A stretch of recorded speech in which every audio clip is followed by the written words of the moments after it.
त्रेता युग में राम और रावण युद्ध के बाद जब प्रभु श्री राम अयोध्या लौट आए तो उन्होंने अश्वमेध यज्ञ का आयोजन कराया। यज्ञ करने के बाद अश्व को स्वतंत्र विचरण करने के लिए छोड़ दिया जाता था, जिसके पीछे यज्ञकर्ता राजा की सेना होती थी। जब यह अश्व दिग्विजय यात्रा पर जाता था तो स्थानीय लोग इसके पुनरागमन की प्रतीक्षा करते थे। इस अश्व के चुराने या इसे रोकने वाले नरेश से युद्ध होता था। एक बार लव और कुश ने अश्वमेध के अश्व को रोककर श्रीराम को चुनौती और तब हनुमान जी को युद्ध के लिए भेजा था। लव और कुश से युद्ध के दौरान हनुमान जी समझ गए कि वे कौन है, तो उन्होंने खुद को लव और कुश के हाथों बंदी बनवा लिया था। तब बाद में लक्ष्मण आदि युद्ध करने गए और परास्त हो गए तो अंत में श्री राम आए थे। अगर आप श्री राम के सच्चे भक्त हैं, कमेंट में जय श्री राम लिख दे। बाली के वध के बाद उसकी पत्नी तारा को बहुत दुख हुआ। तारा एक अप्सरा थी, बाली को कुछ छल से मारा गया। यह जानकर उनकी पत्नी तारा ने श्री राम को कोसा और उन्हें एक श्राप दिया। श्राप के अनुसार भगवान राम अपनी पत्नी सीता को पाने के बाद जल्द ही खो देंगे। उसने यह भी कहा कि अगले जन्म में उनकी मृत्यु उसी के पति बाली द्वारा हो जाएगी। अगले जन्म में भगवान विष्णु ने श्री कृष्ण के रूप में जन्म लिया था और उनके इस अवतार का अंत एक शिकारी भीलजरा, जो कि बाली का ही दूसरा जन्म था, द्वारा किया गया था। बाली ने मरते वक्त अपने पुत्र अंगद को की शिक्षा दी थी। पहली बात, देश काल और परिस्थितियों को हमेशा समझकर कार्य करना। दूसरी बात यह कि किसके साथ कब कहां और कैसा व्यवहार करें, पसंद नापसंद, सुख दुख को सहन करना, इसका सही निर्णय लेना। अगर आप भगवान हनुमान के बहुत बड़े भक्त हैं तो कमेंट में जय बजरंगबली जरूर लिख दें। काश में पर्वत को एक हाथ में लेकर उड़ते हुए उनके मन में अयोध्या को देखने की इच्छा जागृत हुई तो लौटते वक्त वे अयोध्या के आकाश से गुजर रहे थे। जब भरत जी ने यह नजारा देखा कि कोई विशालकाय वानर हाथ में पहाड़ लेकर अयोध्या के आकाश से गुजर रहा है तो उन्हें लगा कि यह कोई शत्रु है। तब भरत जी ने शत्रु समझकर हनुमान जी पर वार किया था, जिसके चलते हनुमान जी नीचे गिर पड़े। बाद में हनुमान जी के बताने पर कि मैं कौन ही और क्यों यह पहाड़ लेकर जा रहा हूँ। जब भरत जी को यह पता चला तो वे बहुत पछताए और रोए तथा हनुमान जी से क्षमा मांगी। फिर हनुमान जी पुनः उस पहाड़ को उठाकर जाने लगे, तब पहाड़ का छोटा सा हिस्सा वहीं गिर गया था। अयोध्या में आज उस छोटे से हिस्से को मणि पर्वत कहते हैं। मणि पर्वत की ऊंचाई 65 फीट है। यह पर्वत कई मंदिरों का घर है। अगर आप भगवान हनुमान के बहुत बड़े भक्त हैं तो कमेंट में जय बजरंगबली जरूर लिख दे। शंकर भगवान की तीसरी आंख का जिक्र पुराणों में भी किया गया है। भगवान शिव के मस्तक पर मौजूद तीसरी आंख से वो सारे संसार की खबर रख सकते हैं। 3 आंखें होने के कारण उन्हें त्रिनेत्रधारी भी कहा जाता है। शंकर भगवान की तीसरी आंख का खुलना प्रलय का भी संकेत है। माना जाता है जब धरती पर पाप और अन्याय हद से ज्यादा बढ़ जाएगा तो भगवान की तीसरी आंख से निकलने वाली ये क्रोध अग्नि सभी पापियों का नाश करेगी। शिव जी की प्रत्येक आंख अपने अपने गुणों से जानी जाती है, जैसे दाएं आंख सत्वगुण, बाएं आंख रजोगुण और तीसरी आंख में तमोगुण का वास है। तीसरी आंख उनके विवेक का भी प्रतीक है, क्योंकि वे अपनी तीसरी आंख से समस्त ब्रह्मांड पर नजर रख सकते हैं। वेदों के अनुसार यह आंख उस जगह पर मौजूद है जहां इंसानी शरीर में चाज्ञा चक्रज नाम का एक चक्र स्थित है। इस आज्ञा चक्र का मतलब है शरीर में पॉजिटिव एनर्जी प्राप्त होना। अगर आप सच्चे शिव भक्त हैं तो वीडियो पे लाइक और कमेंट में हर हर महादेव जरूर लिख दे। क्यों कहते हैं भगवान शिव को नीलकंठ बाबा? लोगों के दुख दूर करने वाले शंकर भगवान ने कई बार धरती का विनाश होने से बचाया है। जैसे कि आपको पहले भी बताया गया है कि भगवान शिव को नीलकंठ के नाम से भी पुकारा जाता है।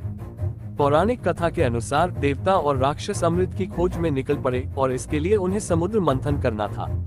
यह मंथन हुआ क्षीर सागर में, जिसे दूध का सागर कहा जाता था। इसमें से 14 रत्न निकले, 7 विष भी निकला। ये विष इतना खतरनाक था कि इससे समस्त संसार खत्म हो जाता। यह जानकर देवता और राक्षस महादेव के पास पहुंचे और इसका हल निकालते हुए भगवान विष का पूरा घड़ा पी गए, मगर उन्होंने यह विष निगला नहीं और इसे उन्होंने अपने कंठ में ही रखा, जिसके बाद उनका कंठ नीला पड़ गया। यही कारण है कि लोग उन्हें नीलकंठ बाबा के नाम से पुकारते हैं। अगर आप सच्चे शिव भक्त हैं तो वीडियो पे लाइक और कमेंट में हर हर महादेव जरूर लिख दे।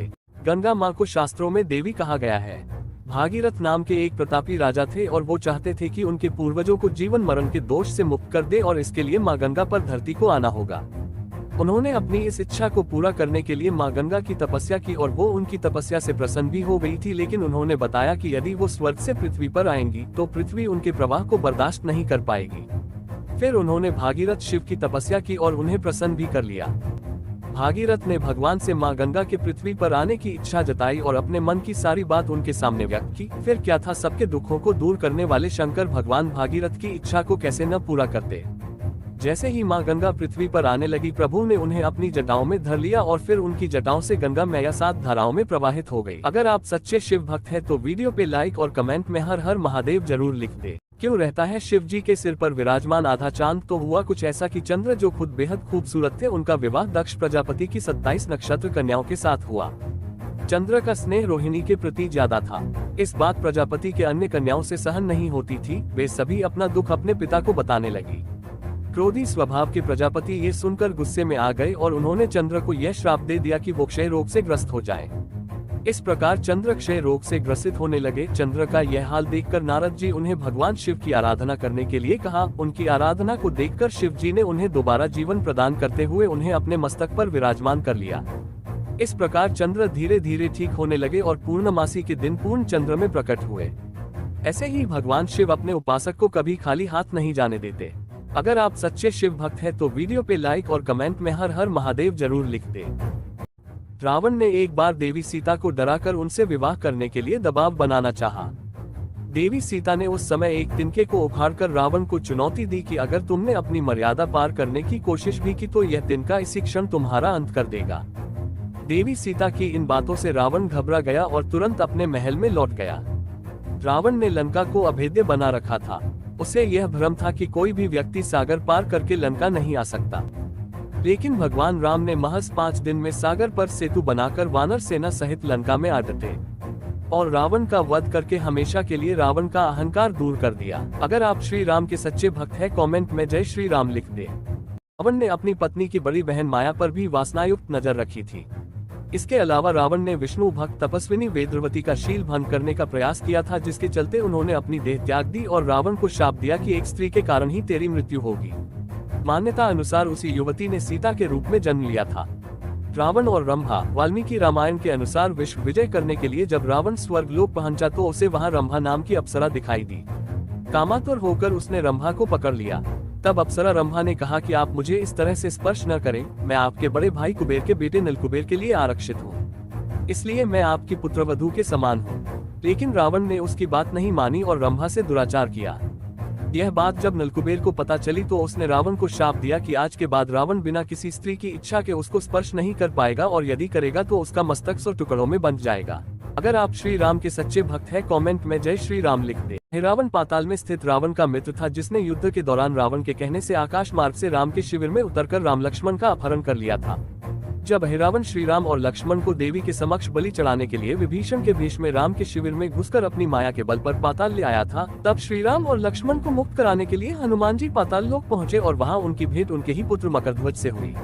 उनको मकरध्वज के साथ लड़ाई लड़ना पड़ी, क्योंकि मकरध्वज हिरावन का द्वारपाल था। मकरध्वज ने कहा, हिरावन का अंत करना है तो इन 5 दीपकों को एक साथ एक ही समय में बुझाना होगा। यह रहस्य ज्ञात होते ही हनुमान जी ने पंचमुखी हनुमान का रूप धारण किया। उत्तर दिशा में वराह मुख, दक्षिण दिशा में नरसिंह मुख, पश्चिम में गरुड़ मुख, आकाश की ओर हयग्रीव मुख एवं पूर्व दिशा में हनुमान मुख। इन 5 मुखों को धारण कर उन्होंने एक साथ सारे दीपकों को बुझाकर हिरावन का अंतमन को मुक्त कराया और मकरध्वज को पाताल लोक का राजा नियुक्त करते हुए उसे धर्म के मार्ग पर चलने की प्रेरणा दी। अगर आप भगवान हनुमान के बहुत बड़े भक्त हैं तो कमेंट में जय बजरंगबली जरूर लिख दें।